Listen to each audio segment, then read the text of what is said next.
Welcome back to Titans Tube, everyone. My name is Justin, and this season, we are celebrating 20 years of Titans football. Now that free agency has come and gone for the most part, we thought we'd put together a list of the top 10 free agent signings in Titans history. For this list, these players must have played a minimum of 4 seasons with the team. It just kind of worked out that way.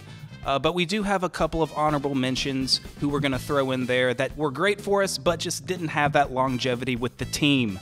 So without wasting any more time, let's go ahead and get started with those honorable men.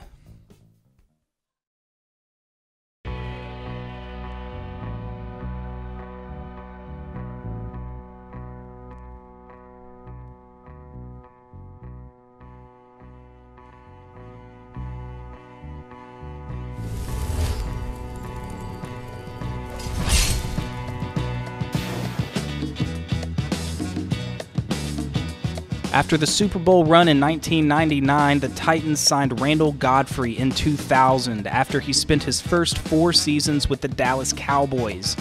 As the middle linebacker, he was figuratively and literally the centerpiece of the 2000 defense, which is one of the best in NFL history. No bias.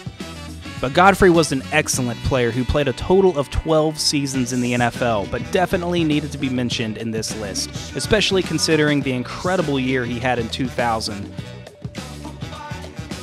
Although he missed half of the 2002 season due to injury, in a Titans uniform, Godfrey accounted for 230 tackles, 5 sacks, 6 forced fumbles, and 3 interceptions.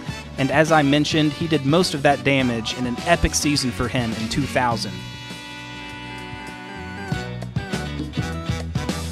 Our next honorable mention goes to a 250-pound human bowling ball of sheer muscle, otherwise known as Lorenzo Neal. Lorenzo Neal came to the team in 1999, and we only had him for 2 years out of his 16-year NFL career, but those 2 teams in 99 and 2000 were 2 of the best we ever had. He helped Eddie George reach the Pro Bowl in both years as the 2 of them punished defenses with their physicality. Except for this one time. He didn't make the tackle. What's going on? Eddie should be following you. Eddie went to the other side. Eddie went back inside. Yeah, let's take a look at it. Come on, Eddie. Follow your fullback. Figure it out, man. Spoiler alert, Eddie figured it out.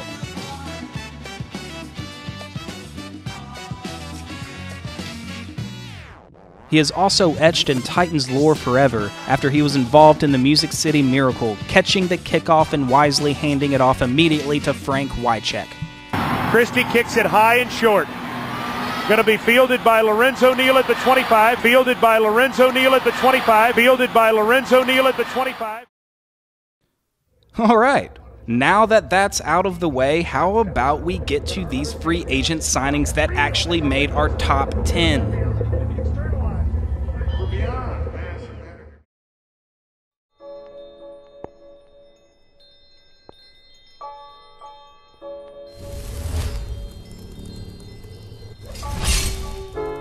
Kicking off the list is linebacker David Thornton. After spending his first 4 years in Indianapolis, Thornton played his next and final 4 years with the Titans. So Thornton got out of Indy just in time before their 2006 Super Bowl year. But this is a good thing, David. Trust me, you don't want to win a Super Bowl with the Colts. Not a flashy player, but certainly a consistent and reliable tackler to form an excellent linebacking trio alongside Keith Bullock and Stephen Tulloch.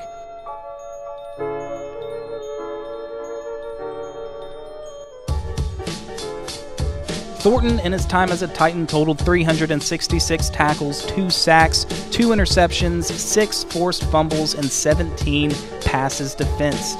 And his best season came in 2007 when he led the team in tackles with 122, making him the first player not named Keith Bullock to lead the team in that category since 2001. A solid player on some great defenses, his 4 seasons with the Titans were enough in our minds to land him at the number 10 spot.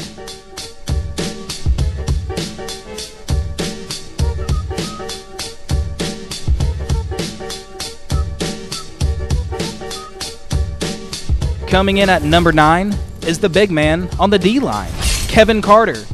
After a stellar first 6 seasons with the St. Louis Rams and a missed tackle on Steve McNair in Super Bowl 34. That's what I'm saying, Steve. That's what I'm saying. Take him on your back. The Titans signed Carter, who would play for the team from 2001 to 2004. He never missed a single start here as a Titan, and even more impressive, didn't miss a single game in his 14-year NFL career. After a disappointing 2001 campaign, Carter bounced back in 2002 with 10 sacks, good enough for a Pro Bowl selection. In total, Carter recorded 23.5 sacks, 9 batted passes, 2 forced fumbles, and 2 fumble recoveries. He was both an excellent run stuffer as well as pass rusher who could play on the inside or outside of the line. Carter found joy in causing great pain and misery to the opposition as ball carriers questioned their life choices whilst being tackled. However, off the field, Kevin Carter is as good of a guy as you'll ever find. Carter brought unmatched professionalism and leadership in the community. He was voted by the team in 3 of his 4 seasons here as Community Man of the Year with his Kevin Carter Foundation, amongst many other charitable works. So that's Kevin Carter, a great Titan and an even better man.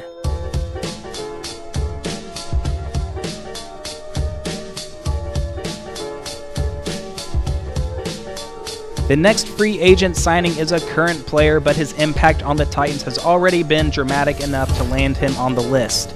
And look, I know, Arakpo has only completed 3 seasons with us, so he shouldn't qualify. But he's entering his 4th, so he will have played 4 seasons. I'm thinking about the future, people. Plus, he has some awesome highlights, so we have to throw him in. With his bull rush and speed off the edge, Brian Arakpo screams past offensive linemen and into quarterbacks' faces. If you listen closely, you can actually literally hear him screaming off the edge.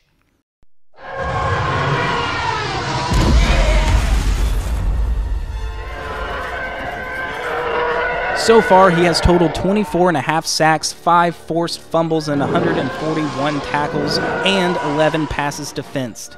He led the team in sacks with 7 in 2015, and again led the team in 2016 with 10.5 sacks, which gave him a nod to the Pro Bowl.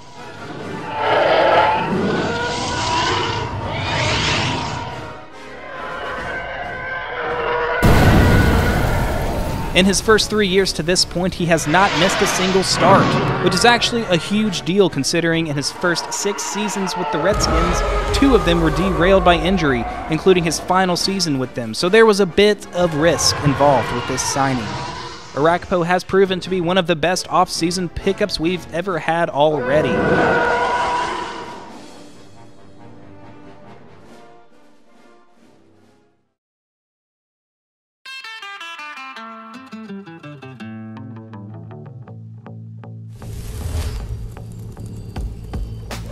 The next player is yet another man on defense who currently still plays for the Titans. Step forward, Mr. Wesley Woodyard. Having yet to miss a single game, Woodyard has accumulated 352 tackles, 14.5 sacks, 13 passes defensed, and 6 total takeaways. He's a do-it-all type of player for the team, proving year in and year out to be an indispensable part of the defense. Let's say you need a sack. This man Woodyard is your guy. Who wants to try and block that flying through the middle of the line? What if you need a crucial stop on 4th and inches? That's also Woodyard territory. Whether it's the territory to the sidelines or the territory in the trenches, Woodyard owns the land the offense tries to take.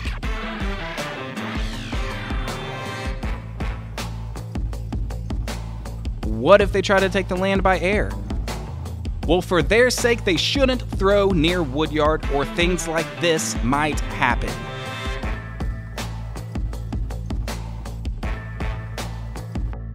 Perhaps you need a scoop and score after a horribly botched snap. Or just a busted play in general. I forgot to mention, that's also a job for Woodyard. Or what about comforting a young, lost fan looking for a new team to root for? Well, that's taken care of, courtesy of Wesley Woodyard.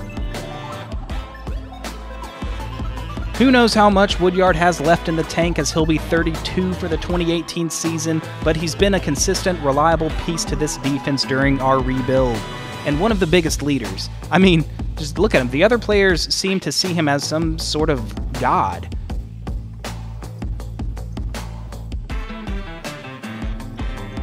This next free agent signing is a bit of a different case because he didn't come from another team. He went undrafted in the 2001 draft, making him an undrafted free agent. So it counts. It's not a trick. I'm talking about the one and only Drew Bennett. Yes. Wait. I think we have a better picture of him. There we go. That's more like it. That is the look of a man who caught 25 touchdown passes for the Titans.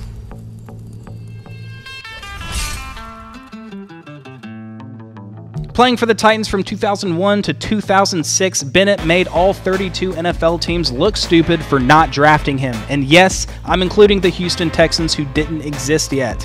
He was truly a diamond in the rough find, as his arrival came at a great time when Kevin Dyson's career sadly faded due to injuries.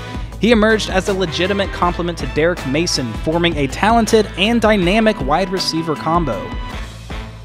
Bennett used his 6'5" frame to his advantage to gain leverage on defenders.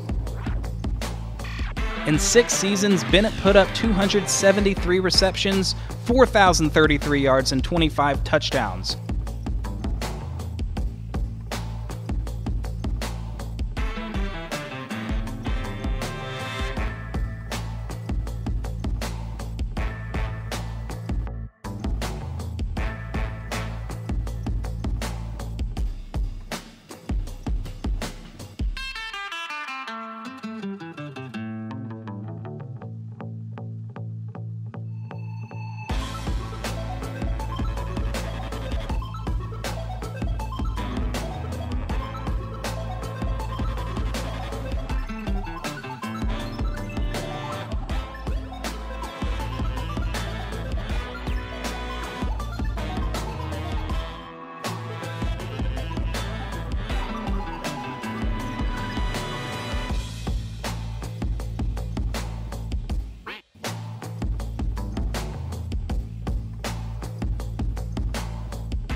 He shined the brightest in 2004 when, ironically, it was backup QB legend Billy Volek who found unprecedented chemistry with him.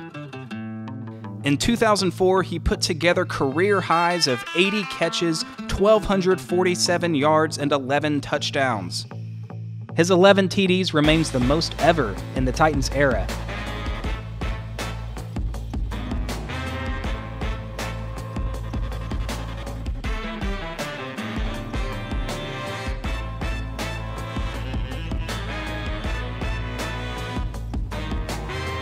He was one of the most popular players with the fans during his time here.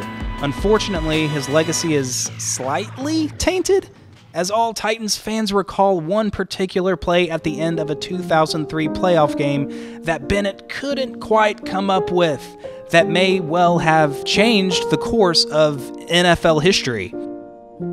All around me are familiar faces. Not to put too much weight on one play or anything. Faces, bright and early for their daily races, going nowhere. We still love you, Drew. We truly, truly do. You are without a doubt one of the best free agent signings in Titans history, and nothing can take that away.